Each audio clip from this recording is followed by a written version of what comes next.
up? Welcome to the Couple on Fire podcast. Christy's making fun of me because I wrote P-Keys share, okay? I accidentally made a typo.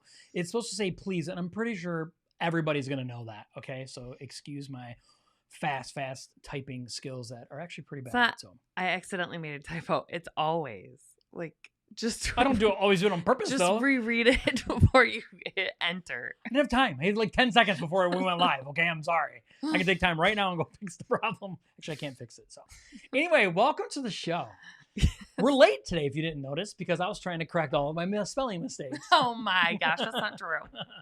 Anyway, so today is season 3, episode 7, and the topic is why attend a marriage conference, and that's coming out right now.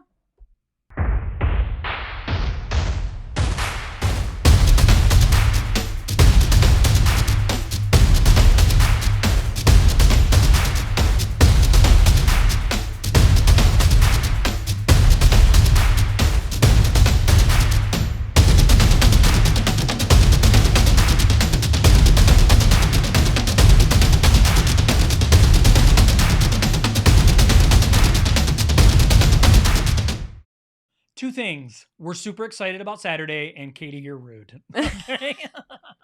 I know it's please. I know it's with an L. I got it, okay? I got it. Right before we went on, I'm like, you put P-Keys. P-Keys. Listen, you don't have that much time, okay? There's only like one seat left, and you have to pick it That's today. a lie. Okay. You all need to buy some seats. Buy some seats. Perfectlyblendedevent.com. We are so excited. We actually just had an awesome opportunity to go and do an interview with Family Life Radio on their Facebook group, and it was so fun and awesome. That's why we're late. That's why we are 30 minutes late, okay? Mm-hmm. I was getting a lesson on how to spell, and also we did an interview, so it was awesome. It was fun. Speaking of spelling mistakes, Josh. Yeah, I know, right? See, it's funny because today I was working on the slides.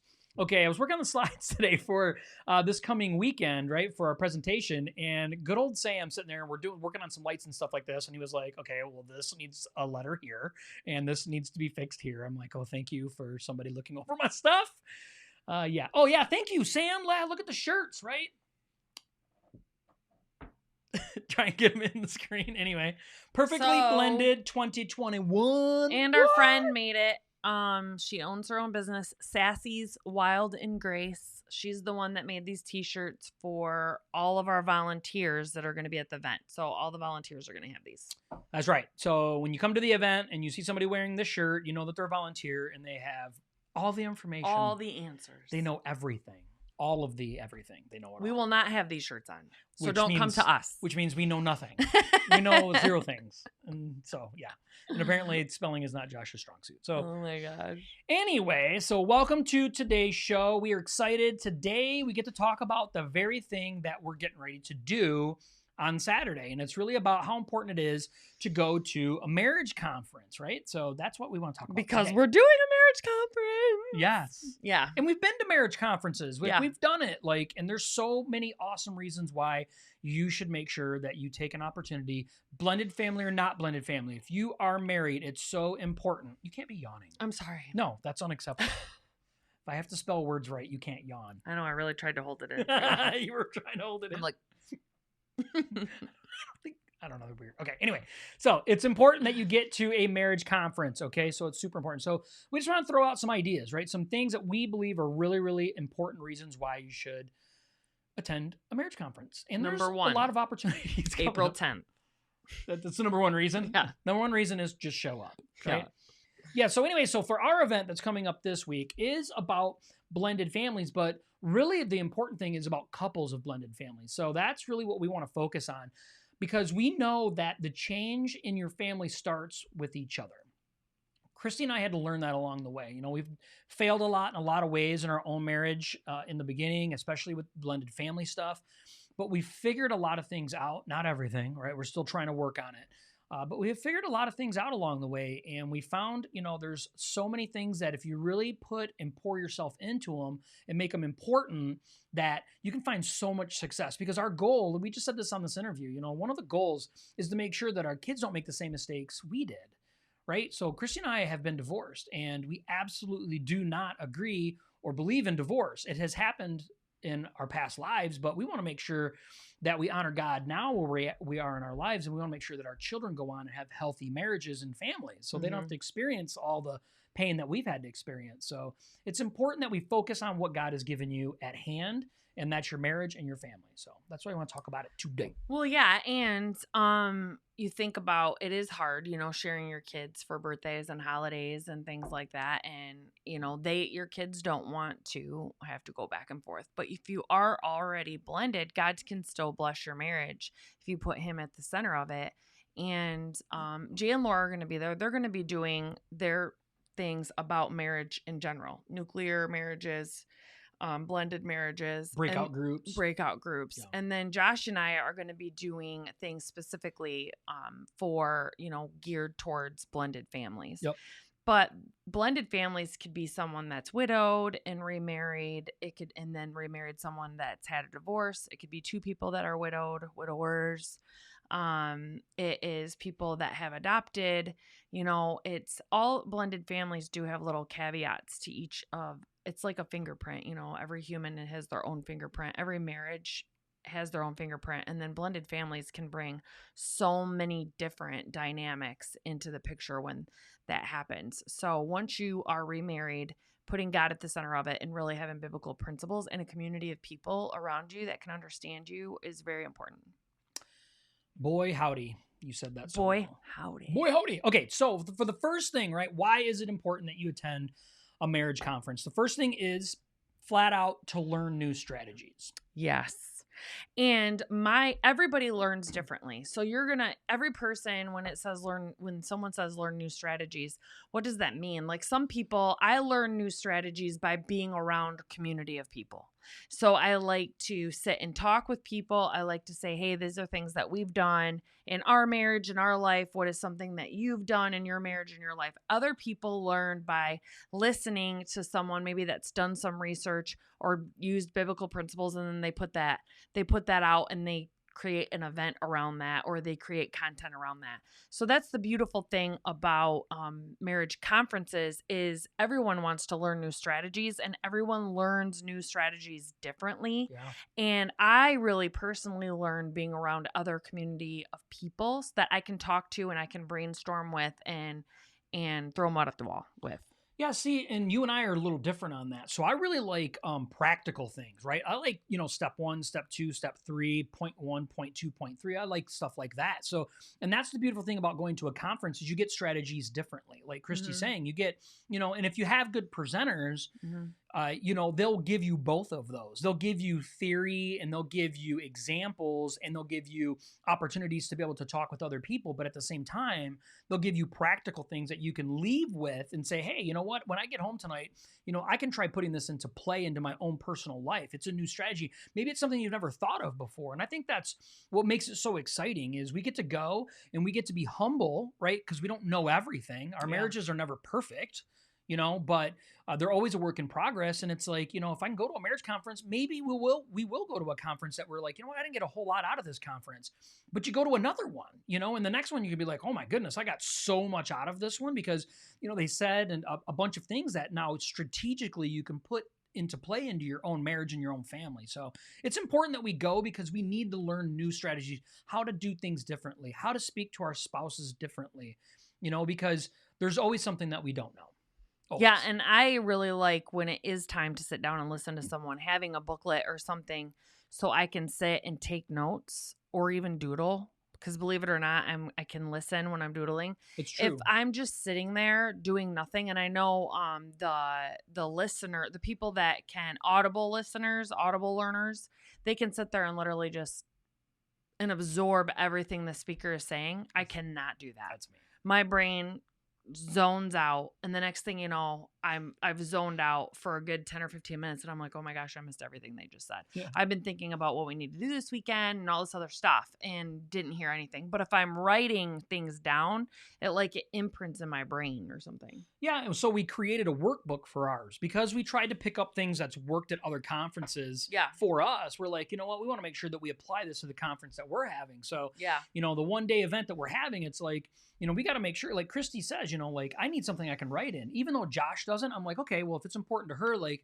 we need to make sure we put the time and energy into doing this because there's other people just like you that learn the way that you do. Yeah. And you can write it all down. And for guys like me, like we have it to where when you buy your ticket for the event, you get the recordings afterwards. I like that. Like I want to go back through and re-listen, you know, to everything because that's the way that I learn. So it's important that when we learn strategies, we make sure that the conferences that we're going to, it's feeding us in the ways that help us learn. Aubrey says, I like to doodle too. I can pay attention more. And I think that does work for you. I watch you do it all the time when you're on the phone. Mm-hmm. All the time when you're in a conversation. You doodle like crazy. Mm-hmm. And you do it at church though. Like when we're at church on Sundays, like she always says, because she usually is up on doing worship. And so she'll come back to her seat and she's like, did you get me a bulletin? Because our pastor does notes. He does notes every single week. And when I don't remember it, she's like, ugh. Right? But even then, she takes notes, but she also doodles while she's taking notes. And it really helps her pay attention, which is kind of cool. Yeah. You know? And it's different for everybody. So I want to put this on here because it's true. What did she say? She goes, I agree with Christy. I like to write and doodle too while listening. Yeah. And maybe it's just a woman thing. No, I don't know. Maybe guys do it too. I don't know. But for me, I just really am good visual learner and audible learner. Like because you watched that one, we got to get that video that someone told us about. I don't remember who it was. Was it Jay? He said, have you seen the skit of the guy and it shows like this is a guy's brain, you know, and it shows like boxes or something. Yeah. I don't even know. And then it shows this is a woman's brain and it shows like all these noodles and strings and all this stuff all wrapped like up wires. Like this. Yeah. It's like, that's why we need something to be like, shut it all off for a minute. I'm trying to pay attention to one thing. So I have to be doing something so I can listen to something else. Yeah, because guys are so one track minded. We're so run one track. Yeah, it's so funny. She goes, I have to doodle or I can't focus. That's what Sarah says. She's like, yeah, I know. Like, seriously. She goes, so anytime pastor or you are speaking, I probably look like I'm not paying attention, but I am. Sarah, It's so funny, right? So when I am up speaking, it's really hard on me because I have to like not pay attention to people that aren't looking because I'm like, okay, I'm boring them or I'm not saying something engaging. And that's just not true. Like I always ask her, like after I'm done speaking, I always say like, how'd I do? And she goes, you did great. And I'm like, you weren't even paying attention. And she was like, oh, I was paying attention. So it's really funny. That's so true. Yeah, like you just never know if that's what's going on or not. You don't. Yeah, everybody learns strategies different. Okay, for the second thing, number 2 is to make sure that you have an opportunity to connect with your spouse and others. Yes. Men are like waffles and women are like spaghetti. It's a book. That's right. Oh, that's great. I'm going to put that on the screen. And I like spaghetti. Spaghetti. So to connect with your spouse, I wish we had that video that we could play right now that we did when we were at Celebrate Your Marriage. Because that was our main little video that we did while we were there. It is to connect with your spouse. You have to come to the event to see it. Sorry. I wasn't expecting you to say that. It is to connect with your spouse. You know, Josh and I, you know, people will get in their minds all the time to start. And some of it I do think is the devil, that he whispers little things in our ears to make us lower the bar on certain things. But when you start thinking about your marriage, you know, all of a sudden you'll start thinking like, we live together, we go to bed every night together and we turn the TV on, you know, that like we're together all the time, which isn't true. You're not present with one another. So going and connecting with your spouse, being able to joke and laugh and then connect with other people while you're there. Get outside of your comfort zone. Get outside of your little community bubble that you have and get out and make new connections with people. It actually expands your brain power and renews creative focus and really energizes you to be able to connect with your spouse even more. Because you're in a new playing field, you know, and so you're getting like what is all the endorphins and stuff in your brain going. Getting your brain juicy. Yeah, getting all the thought juices going. Well, I think it's important too. It's easy for us to get caught up, especially if you have school-age children at home. Your focus becomes only on them. It just does. That's just especially when they're all online. Right. And so you're really not connecting with your spouse at all. And we want to give ourselves excuses like, oh, I really can't. I can't. No, you have to change your can't into I need. Like, I need to get away to be able to have an opportunity to connect with my spouse. And men, I'm specifically talking to you. Like, your wife needs things like this. It really, really, really, really, really does. And you need things like this too. Yeah, no, for sure. Like, we do. We're stubborn, though. We're men. We don't think that we need things like that. And we actually do. We need that alone time. We need that special time. Yeah, because then it leads to other things that men does need. Right, exactly right. And it's important, okay, men, to pour into your wife because she'll pour on to you. So it's a good thing, right? So Aubrey shared the link to the book. Thank you so much for doing that, Aubrey. Yeah. I'll put it on the screen, so if anybody wants to type that out real fast. No, I'm kidding. You can click on it. What did she say? I think this has the brain example that Christy mentioned. Okay, the book. Awesome. So Josh and I used to call that thing that we were talking about that men would get out of this too coloring. So we could always just refer to it as coloring. Yeah, you can get your crayons out and get the coloring, folks. Like, that's what we do, right?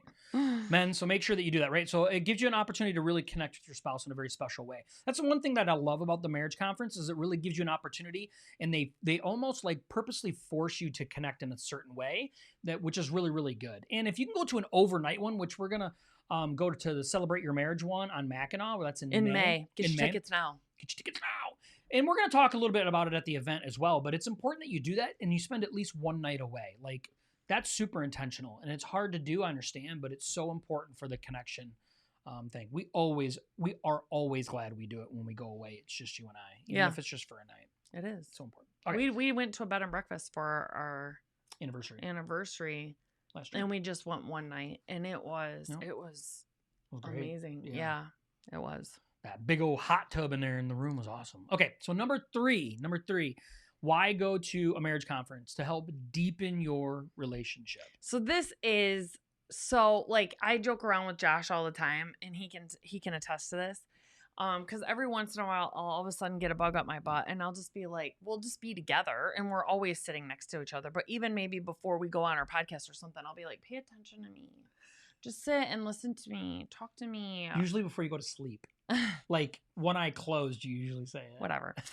And then he'll look at me and be like, do you want me just to sit like this and just stare at you? And I'm like, yes, I do. I want you just to stare into my eyes longingly and tell me how much you love me all the time. And you can't live without me. You can't stop thinking about me, type of thing. And that is important because women need emotional connection. Yeah. So there's a scene in Coneheads. I love that movie. Okay. And they sleep. If you guys haven't seen this movie, okay, they're coneheads. They're aliens. And it's an 80s movie. It's cute. But they sleep standing up. So they cut out things in the mattress and they actually back into the mattress and they sleep standing up. And one night she says, would you, if I died, would you remarry? And they speak in their snarfle language or whatever. Alien language. But he's just like, I would die alone in a pile of my own feces in the corner of my room, cold and miserable. And she looks at him and she's like, oh, you've made me so happy. And that is the way we think. Like, if I die, you are never going to be with anybody else. Nope, I will die miserable and alone. We're like, yay. That's true. It's true. So deepen that relationship, okay? And that's part of the deepening portion of the relationship. A lot of times guys will be like, my wife likes to go to the movies. Okay, and so what we do as men, we're like, I'm going to the movies because that's what my wife wants. Okay, that's not the same. Okay, it's not the same like I'm doing my husband duty. I'm going to the movies with my wife, right? That's surface level. Okay, guys? If you're just doing it and going through the motions, there's nothing deep about that. Right. And women know the difference. Are you cold? Yeah. And women know the difference, okay? Women know the difference. And men, we got to make sure that we're taking and really listening. And I've said it on other podcasts before too about the way that we listen to our wives. We need to listen to learn and study them, right? Mm-hmm. So we can predict things. And that's really taking and deepening the relationship. And when you go to a marriage conference, you really get an opportunity where you can really pay attention to your spouse, husband and wife, right? Because everyday life, our jobs, our children, everything gets in the way. Even church, right? We get serving busy at church. We get, all this stuff going on. And we go through the motions really good. We get really good at it. And we miss the deepening portion of it. Like, okay, I'm listening to her, but how well am I listening to her, right? Or I'm paying attention to him, but how well am I paying attention to him? And that's why deepening it, is so important. Is it's planting deeper roots in your relationship. So. Well, part of it too is having fun, and that is like to enjoy yourself, focus on your marriage. And that a lot of times it's like, okay, if we even if we want to go out on a date night, let's say around here and go to the movies or something, we do get so caught up in just the details of it, just the box checking of it. It's like, okay, we want to go to the movies. Okay, so let's buy the tickets. We drive there, we walk into the movie, we watch the movie, and then we drive home. We're not intentional of our time with one another when we get together.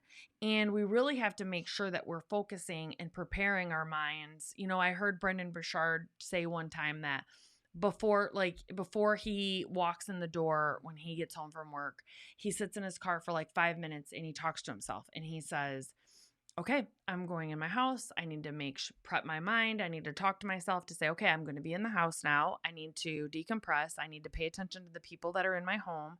I need to be purposeful about what I'm going to talk to them about. I need to listen to their day. And so it's like he has to talk himself through that. And I thought that was a really good strategy, which I haven't done in a long time. I used to be really good at it. But I drive home from work. A lot of times I'm still on the phone with someone from work, walking in the house, waving at him kind of as I'm setting everything down, still finishing up a conversation, sitting down, and then I just start word vomiting all over him when I'm done about my day and everything that happened throughout the day. And after about an hour of talking, then I'm like, oh, by the way, how was your day? Type of thing, which he has gotten really good at. But you really need to enjoy yourself when you go out together and be purposeful and intentful about it, and make it a goal to make your spouse laugh again and really enjoy one another's company. Talk about, hey, why did we start dating? Or remember when we first started dating? What did you originally love about me? And what do you love about me still now? Everything. 20 pounds heavier. This is more to love, folks. Let me tell you. I really want to talk a little bit about the funny part, right? So I think this is kind of an important thing. And I know this kind of almost side saddles kind of what we're talking about, but man, I think it's so important that when we are 90% of women will tell you the most attractive thing about a man is a man that can make her laugh. Would you not agree with that? Yeah. But there's a difference between making a woman laugh and trying to be funny. And a lot of times men trying to be funny they pick on people. They pick on their spouses. They say things that they think is being funny. There's a major difference in that. Do not pick at your family or friends or your wife to be funny. That's not funny. Like, it just isn't funny. Do you agree? I don't think it's funny. No, it's not funny. It's not. It's funny when men do it to men, but when we're in a relationship, like, women are looking for a man that has a good sense of humor. Yeah. And that's not a good sense of humor. Like, we have to make sure that we're being fun, loving in a way that our spouses think is fun and loving and caring. And I think that's when we talk about enjoying ourselves, it's not necessarily about all the things that I think is just fun and funny. Like, I have to make sure that I'm engaging with my spouse and that we're doing things that are fun for us and enjoying each other. Well, it's also important. I agree. And it's also like when you're going out and being purposeful with one another, it's okay to talk about, what do you think that we need more of in our marriage? Like, do you think we need to schedule in more date nights? Do you think we need to be more purposeful and go to bed together at the same time? Because some couples don't do that, and we do. Do you need to set a time? Do you think your schedules are so out of whack, so you need to schedule a day a week to sit down and make sure you guys are going over the schedule that's going on in your life, so you guys feel like you're on the same page? So that's also like really focusing on your marriage and being purposeful to reconnect in all aspects. So it's really important to think mentally, spiritually, physically, to think about it holistically, your marriage on all levels, and really talk to your spouse and say, seriously, after all the fun and laughter's over on your drive home, from the conference, why did we have such a good time? What can we do on a weekly basis, on a daily basis, to make sure that we keep this connection flowing? Yeah, I think, one of the points that we have on here is quality time. And And I think it's funny. So it's easy for couples that have been together for a long time can go to something like a marriage event, meet other people, and then that quality time becomes women hanging out with women and men hanging out with men, even at a marriage event. And that's not the intention. Like you have to be very, very purposeful. You've used that word a lot tonight, and I love that word because you have to be intentional and purposeful with your time. Like, what is your core reason why you're trying to get away and spend this special day with your spouse? Quality. You want not necessarily quantity, right? It's not like we want to quit our job. Well, okay, we'd like to quit our jobs, right? We'd like that and be independently wealthy and live on beaches. I But say that all the time. but let's be honest, right? That's not possible. So it's not necessarily about the quantity of time. It's about the quality of the time that we spend together. So making sure that we're full on purposeful, when you're away from your normal world, right? You're away from work, you're away from home, you're away from your children and family and friends. Now you can utilize like this marriage conference, to really have quality time, special time, to slow down. Christy and I are very fast people, right? We talk fast, we act fast, we do things fast. And it's so nice when we get away, we can take walks, we can take our time, we get up extra early in the morning, we go out, we're on a cruise and we're sitting out on the back deck before anybody's awake and we're enjoying the sunrise and drinking the coffee and just, really slowing down and spending true quality time, like real quality time. Yeah. And I am, it's so funny because even at my job, they did this, it's called a PI index thing. And, the guy that, his name's Tony Paul, the leadership development director, when he was talking to me about mine, he's just like, you're just real fast. He's like, you're fast. And he's like, you're thinking like 3, 4, 5, 6 steps ahead, and you talk fast and you do things fast and you have no patience and you expect it all to be done right now. And he's like, so it's really important to know that about yourself and then slow yourself down. Well, it's hard in your personal life even because he's fast. And and he's faster than me. I mean, he's fast.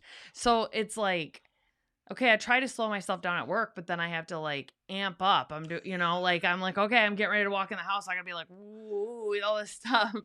I've been holding myself back all day. Matching speeds.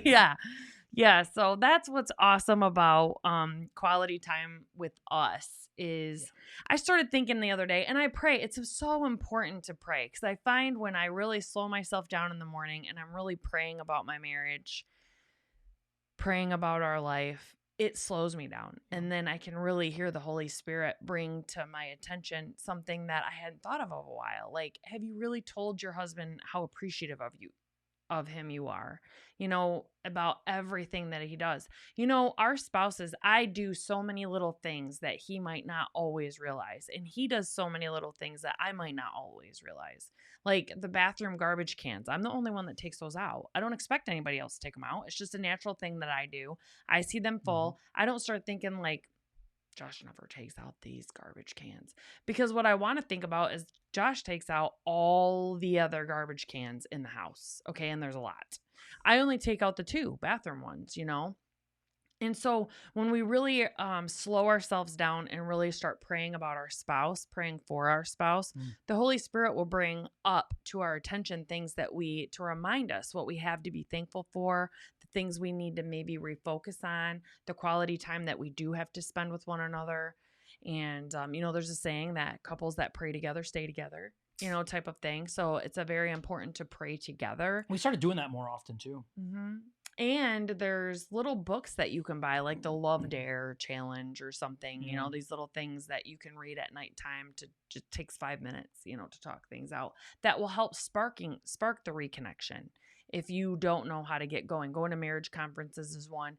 Utilizing, a lot of times there's merch at these marriage conferences just to help. It's there to help marriages. People that do these marriage conferences care about the marriage. They're not just doing it just to do it because they're going to be, as rich and wealthy as Tony Robbins one day. It's because they actually want to help for God marriages.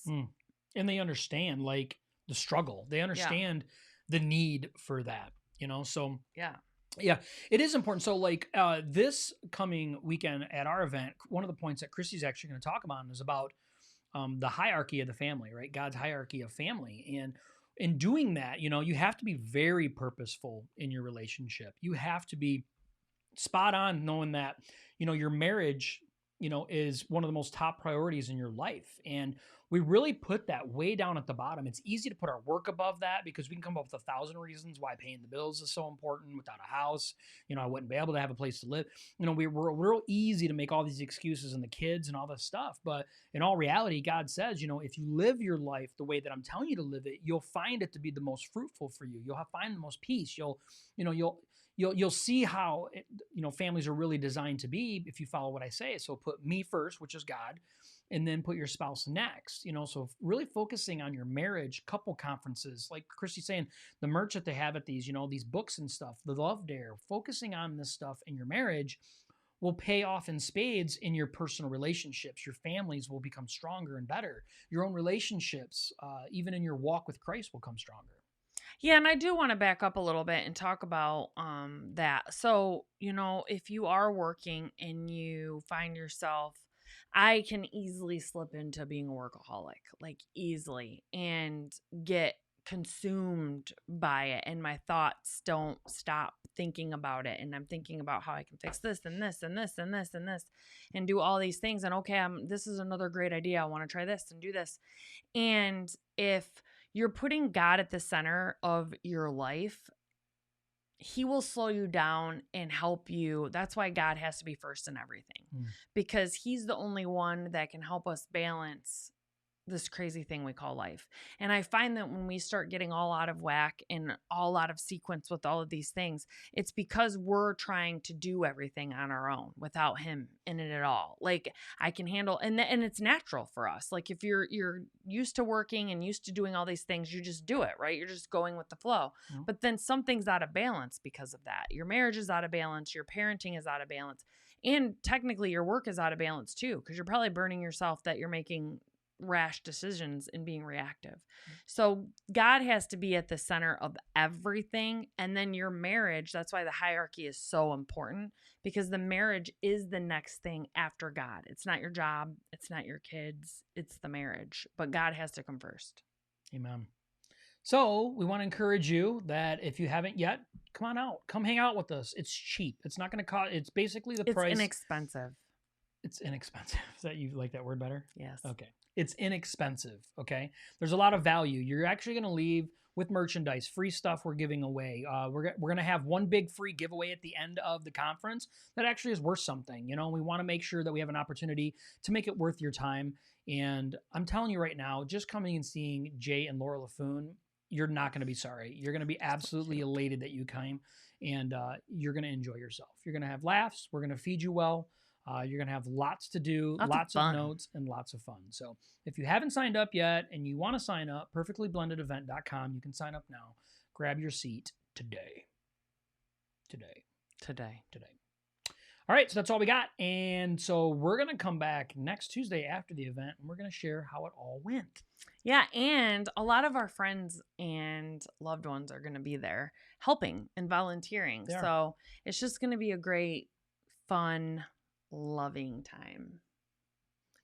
And you can see all the awesome people wearing the new shirts that we got. So we want to thank everybody for being here. Awesome time. And hopefully we'll get to see you this Saturday. Yeah. Have a great night. Bye.